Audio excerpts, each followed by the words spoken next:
Хакас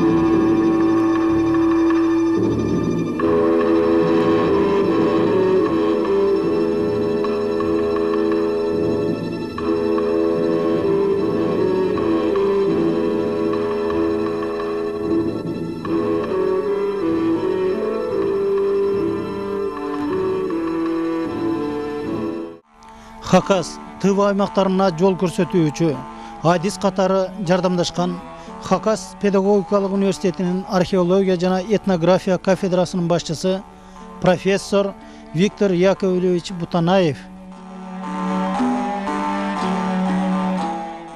Это погребение, могильник кыргызского времени, как раз кыргызского великодержавия, 8-9 веков. Именно в это время ставили вот такие величественные камни. Они называются у хакасов чаатас, что в переводе на русский язык значит камни войны. Тас камень, ча война.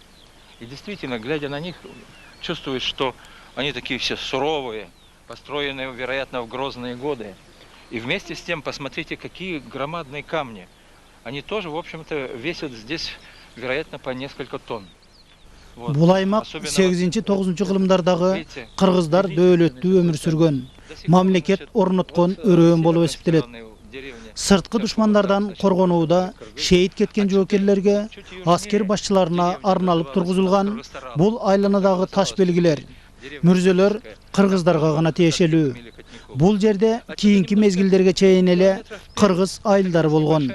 Бүгүнкү күндө да ушул айланадагы айылдарда кыргыздар турушат.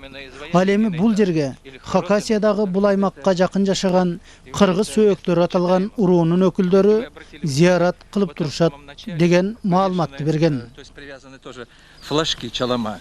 То есть это приезжают сюда наши хакасы и отдают дань памяти, значит, нашим кыргызским предкам.